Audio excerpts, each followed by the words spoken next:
আজি উচ্চতম ন্যায়ালয়লৈকে গৈ APMC দ্বাৰস্থ হৈছে ৱাকাফক লৈ বিভিন্ন PLC গোটেইখিনি ক্ষেত্ৰত APMCক আজিৰ তাৰিখত লিগেলি গোটেইখিনি ছাপোৰ্ট কৰা মানুহজন আব্দুল ৰাজ্জাক ভূঞা ছাৰ। সুপ্ৰিম কোৰ্টৰ মজিয়ালৈ APMCক সুপ্ৰিম কোৰ্টৰ মজিয়ালৈ গুৱাহাটী হাইকোৰ্টৰ মজিয়ালৈ লৈ অনা মূল মানুহজন আব্দুল ৰাজ্জাক ভূঞা ছাৰ। 1 টকা নোহোৱাকে আমাৰ হৈ APMCৰ গোটেই পিটিশ্যন গোটেইখিনি আমাৰ মাজত তেখেত উপস্থিত আছে। গুৱাহাটী অসমত এজন হিচাপে কাম কৰি আছে। ভগৱান আল্লাহ যেতিয়া এগৰাকী সন্তান পৃথিৱীত ভূমিষ্ঠ হয়, সেই সন্তানগৰাকীক কেতিয়াও তাক আমি দিল্লী, মুম্বাই, গুৱাহাটীৰ ভাল ভাল প্ৰাইভেট ইনষ্টিটিউচনত পঢ়িবলৈ দিওঁ। দিছ আৰ দি জেণ্ডাৰ ডিছক্ৰিমিনেশ্যন।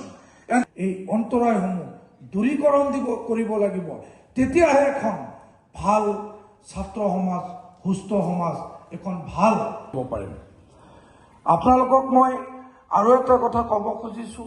2017 চনৰ 1 আগষ্ট তাৰিখে ছহিদ লাফিকুল ইছলাম আহমেদ ডাঙৰীয়া হত্যাকাণ্ড APMC তদানীন্তন সভাপতি আৰু হত্যাকাণ্ডৰ পিছত 8টা বছৰ পাৰ হৈ আজি 9টা বছৰ। APMC তথা সমগ্ৰ BTC অঞ্চল সংখ্যালঘু ৰাইজে এই 9টা বছৰ আজি অত্যন্ত বিষাদেৰে এক অন্যায়ৰ মানে আৱাজৰ মাজেৰে পাৰ কৰিলে, অন্যায় পথেৰে পাৰ কৰিলে। আৰু এই অন্যায় কৰাৰ মূল মানে দায়িত্ব আজি ল'ব লাগিব ৰাষ্ট্ৰৰ।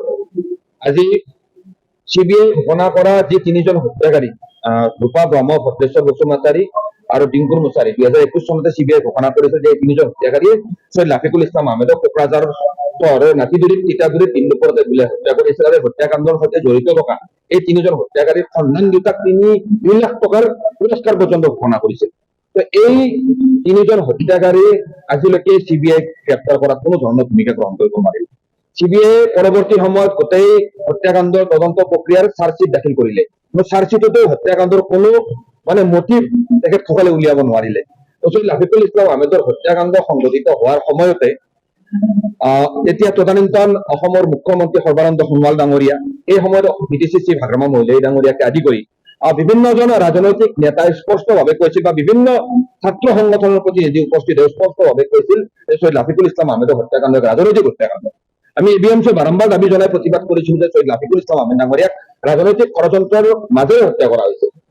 তো সেই সময়ত যি আমি দাবী কৰিছিলো যে ছহিদ লাফিকুল ইছলাম আহমেদৰ হত্যাকাণ্ড এক ৰাজনৈতিক হত্যাকাণ্ড, আজি 8টা বছৰে CBI, অসম আৰক্ষীয়ে, special investigation team CID Lafikul Islam আহমেদৰ হত্যাকাৰীক গ্ৰেপ্তাৰ কৰিব নোৱাৰিলে, হত্যাকাণ্ডৰ ন্যায় দিব নোৱাৰিলে, পৰিয়ালক ন্যায় দিব নোৱাৰিলে।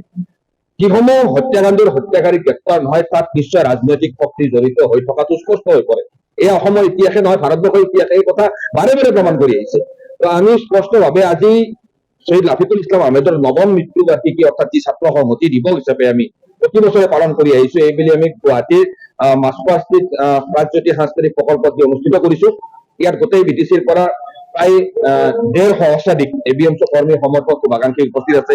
অসমৰ বিভিন্নজন বিশিষ্ট ব্যক্তি আমি মাতি আনি এই অনুষ্ঠানটোত আমি ক'বলৈ বাধ্য হৈছো যে আজি 26 জুলাই তাৰিখে অসম বিধানসভাত বিৰোধী দলৰ বিধায়ক আশ্ৰাফুল ইছলাম শেখ ডাঙৰীয়াই তেখেত APMC প্ৰাক্তন সভাপতি, তেখেতে লাফিকুল ইছলাম আহমেদৰ হত্যাকাণ্ডৰ লৈ উত্থাপন কৰা প্ৰশ্নৰ উত্তৰত কৈছে যে ছহিদ লাফিকুল ইছলাম আহমেদৰ হত্যাকাণ্ডৰ তদন্ত কৰিবলৈ গঠন কৰা স্পেচিয়েল ইনভেষ্টিগেশ্যন টিমে 6জন ব্যক্তিক গ্ৰেপ্তাৰ কৰিছিল।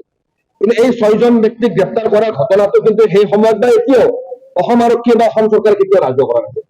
তাৰ পৰৱৰ্তী সময়ত একে প্ৰশ্নৰ উত্তৰত কৈছে যে CBI ঘটনাটোত চাৰ্জশ্বিট কৰিছে 4জন অভিযুক্তক অভিযুক্ত কৰি, আৰু সেই 4জনৰ ভিতৰত 3জন অভিযুক্ত মানে পলাতক অৱস্থাত আছে, তেওঁলোকৰ বিৰুদ্ধে ষ্টেণ্ডিং ৱাৰেণ্ট জাৰি কৰা হৈছে, আৰু এজন অভিযুক্ত জামিনত আছে। এয়া খুব অসম বিধানসভাত অসম চৰকাৰে দাখিল কৰা প্ৰশ্নৰ উত্তৰ কেন্দ্ৰ। এতিয়া আমি প্ৰশ্ন কৰিছো, আজি সংবাদ মাধ্যমৰ আপোনাৰ সন্মানীয় সাংবাদিক বন্ধুসকল উপস্থিত আছে, আপোনালোকে কেতিয়াবা গম পাইছেনে যে CBI ছহিদ লাফিকুল ইছলাম আহমেদৰ হত্যাকাৰীক গ্ৰেপ্তাৰ কৰিছে? কিন্তু অসম বিধানসভাত অসম চৰকাৰে কি জনাইছে যে ছহিদ লাফিকুল ইছলাম আহমেদৰ হত্যাকাৰী এজন জামিনত আছে। যদি জামিনত আছে তেনেহলে নিশ্চয় CBI সেই হত্যাকাৰীজনক গ্ৰেপ্তাৰ কৰিছিল, গ্ৰেপ্তাৰ কৰাৰ পৰৱৰ্তী সময়ত তেওঁ জামিন লাভ কৰিছে, নতুবা CBI সেই হত্যাকাৰীজনক গ্ৰেপ্তাৰ কৰাৰ আগতে অন্তৰ্বৰ্তীকালীন জামিন লৈছে। এতিয়া কথাটো হল, যদি CBI হত্যাকাৰীজনক গ্ৰেপ্তাৰ কৰিছিল, সেই হত্যাকাৰীজনৰ নাম কি? CBI সেই হত্যাকাৰীজনক অভিযুক্তজনক কেতিয়া গ্ৰেপ্তাৰ কৰিছিল, সেই প্ৰশ্নৰ উত্তৰ আমি কেতিয়াও পোৱা নাই, আৰু সেই প্ৰশ্নৰ উত্তৰ আজি আমি এতিয়া বিচাৰিছো।